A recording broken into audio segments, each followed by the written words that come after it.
Welcome to MedEvidence, where we help you navigate the truth behind medical research with unbiased, evidence-proven facts, powered by Encore Research Group, and hosted by cardiologist and top medical researcher, Dr. Michael Koren. Hello, I'm Dr. Michael Koren, the executive editor of MedEvidence, and I'm really excited about the program that we have today. We have a very, very special guest, Mr. Ken Amaro, who's a local celebrity. He's a media star for many, many years, and now is into policy as a councilman here in Jacksonville, Florida.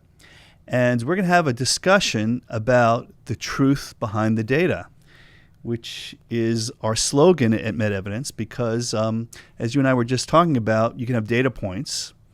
Data points can be interpreted in many different ways, but ultimately there's a truth behind all those data points. And as a clinician group, as physicians, we want patients to understand that. And in your realm, in policy and in your media life, you had a big part of helping people get to the truth behind data points, often consumer complaints. So I'm really excited to talk to you about this, and welcome to MedEvidence. Thank you, sir. It's a pleasure for me to be here with you this morning and have this conversation.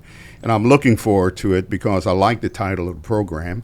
And I think it is even more relevant today than you may imagine, not just in the medical sphere, but in our conversation as a culture where social platforms have now become primary sources of information, where truth has been altered and or disguised, if you will. Yes. And so some folks don't know what's the truth behind what they're reading. Exactly. So, no, it's timing. Timing. Perfect. Well said. Yeah. We say this all the time. If you look up things under Dr. Google or somebody else, somebody's going to be trying to sell you something, typically in the medical field, and you often don't get to the truth. And through conversations, we find the MedEvidence platform is very, very helpful for people to understand what we know, what we don't know, and how we're going to learn about the stuff that we don't know. Awesome. So tell the audience a little bit about your background. How'd you get involved in media? How'd you get to where you are now as a council person? And I'm curious to know some of the details. I know a little bit, but not all of it. Well, I grew up in the Virgin Islands, in the U.S. Virgin Islands. I was born there and grew up there, graduated high school. Which island? St. Croix. Oh, very nice. The larger of the three, but not the capital. Mm-hmm. And after high school graduation was in a place of uncertainty, and a friend of mine who was attended UConn, University of Connecticut at the time, during the summer break, said, "Hey, man, why don't you come on up at UConn and check it out?" Mm-hmm. And so I moved up there, Mm-hmm. Around the month of June, July, somewhere there, and was really impressed with the campus and the community. And while we were there, he and we were able to Interesting. in the college radio station, which was in the field house, and the students can engage, and the students were allotted so many hours that they could play whatever they wanted to play. And so the guy before would be playing, classical music. The guy behind him would play jazz. The guy behind him would play Caribbean or whatever. Popular, but anyway, that got me engaged and got into my blood that I like this broadcasting thing. But something happened around the month of August, if I remember. I experienced Indian summer, where the warm temperatures just plummeted at night. I'm like, oh my God, it's cold here. Right. And I wanted to get into broadcasting. There was nothing really at UConn, no kind of curriculum, if you will, which was interesting because they did have a college radio station. And then I considered New Jersey area, and the station engineer told me about Jones College in Jacksonville, Florida, that had a broadcasting curriculum. And so I applied from there and ended up here, and that's how I. Oh, interesting. Okay. Yeah, that's how I got here. And wow. So you're a young man when you came to Jacksonville. Yeah, and the social shock for me coming from the UConn campus, the Jones College campus was where's the rest of the school. Right. But nevertheless, I enjoyed my stay and graduated from there with a degree in broadcast business administration. And While there in my senior year, I was able to start some internships at the local radio station and television, and things just evolved, But it was a struggle at first, considering I still was holding on to my Caribbean dialect, if you will, and we're in a communication business. I remember one of my peers said, "Why don't I go do something else?" Really? Wow. And of course, I ignored what he had to say, and just stayed and plowed through to where I am. So you went straight from your education to local media. And tell us a little bit about how you developed your reputation as the investigative reporter, which it was interesting because I in the inception of my career, I was general assignment reporting, which means you cover just about everything, and then it became I became the education reporter, then the government reporter, and there was something I did. I did a report. It was just about the AIDS, when the AIDS epidemic occurred. And I was given a task of doing some investigative work on AIDS and community behavior and things of that nature. And so when I went out and did the piece, just pursuing how people were behaving or reacting to the AIDS epidemic, if they had changed their sexual behavior or thoughts or anything of that nature. The story was very successful. It won an Emmy Award. Oh, nice. And after winning the Emmy Award, in the process, the station had a void of a consumer advocate. And so my management at the time decided if I would be interested in that role, and I said I would, and so that's how I ended up there. And for about 20 years, I stayed in that role, and as a voice for the voiceless, advocating and investigating consumer complaints from all angles, if you will, and that skill set that I developed taught me a lot about how to deep dive, if you will, beyond the surface. I mean, it is a fact that, for example, if I had a complaint about a bad car sale, it is a fact that the car is broken. It is a fact that the car has only been in the consumer's hands for 2 weeks. But then you got to go beyond and see if there was something nefarious, if it was a piece of junk to begin with, or was it something that the consumer actually did to contribute to the problem. Did the seller have knowledge that maybe it wasn't quite what was advertised? Precisely. And so it taught me a lot that, the old cliche that there's one side, two sides, and sometimes three sides to the story. Right. Interesting. So I'm very interested in that concept and also how you manage those expectations. So, I would imagine that, you're very well known in the community. People would be upset about whatever their issue was. They'd call the station, call you. So how would you sort through credibility? How would you choose which cases you looked at in more detail? How was your sense for how you get to the truth behind the data, if you will? Well, after a while, you learn to categorize or prioritize. And one of my threshold was, does this situation, number one, has the potential to be replicated with others? Does it have a broad effect? Or is this just isolated to this individual? Makes sense, And so we call that generalizability in medicine. And so you shift. If it does, then you give it some attention.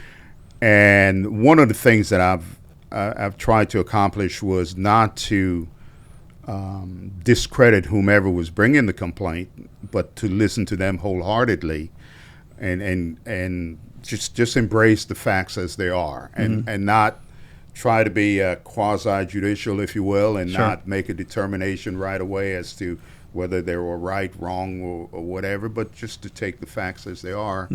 And then from there, I proceeded to investigate the truth and look at the evidence as it is presented to me, and try to put that into some perspective before making a determination. Sometimes it became difficult because some of the other sources that you needed to get a complete picture would not participate. Right. And so sometimes that became kind of a challenge. Since we're in a medical sphere, I'll use this one that comes to mind immediately. One day I'm at my desk and I received a call from a physician, by the way, who had hired a third party to go after some outstanding debts. And that third party had not remunerated or paid the physician the monies that were collected. Okay. And so the physician is like, I need your help. I've hired ABC. ABC has collected but won't give me my money. Right. And I'm going to have to start billing the patients again. Just the thought of him billing the patients again who had already paid their debts kind of infuriated me personally. Sure. And so I started researching, and legally he was in that position where he could do that. Right. Because as far as he's concerned, the debt has not been satisfied. And I thought it was a legitimate cause, and I started, again, exploring, spoke with some of the affected patients, and they had confirmed and presented fact that they had indeed satisfied the debt. So then my alternative then was to go to the debt collector, to the company he hired. And it was interesting because I'm pretty sure you've seen the Mike Wallace situation where the person is chasing Mr. Wallace. Get out of here. Right. And it was one of those classical moments where you walk in, cameras are rolling, and you identify yourself and you say, I'm here to have a conversation. Get to the bottom of this and find out what the facts are. Yeah.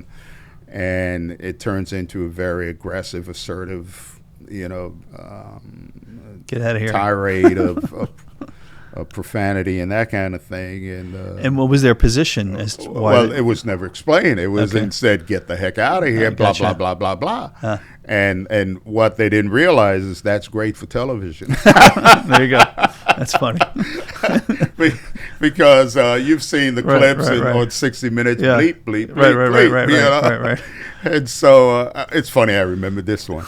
But anyway, so sure enough, we get back to the studio and we edit the piece and presented all sides, and we got the bleeps going because, like I said, it was laced with profanity, and and it hit the broadcast. And 2 minutes from the broadcast to my desk, the guy is on the phone. Listen, I am so sorry. I've got the check. I'll bring it to the office. Which is, it's interesting because he could have done that. Right. He could have called the physician and say, your check is on. And that would have negated so interesting. everything, And that's the beauty of what you did for many years. Just shining a light sometimes is all you really need. So it's, but that's that's one of those that just came to mind. But there's some things that you deep dive. Sure. As you say, the evidence behind the fact. And I remember one time I was investigating why certain individuals within the city government were having outrageous salary increases, and I've requested on their public records the data. Empirical proof. It's there. It's the fact speaks for itself. But then when you start deep diving, then you realize that this person had been there, 30 years, and it was a step increase per contract.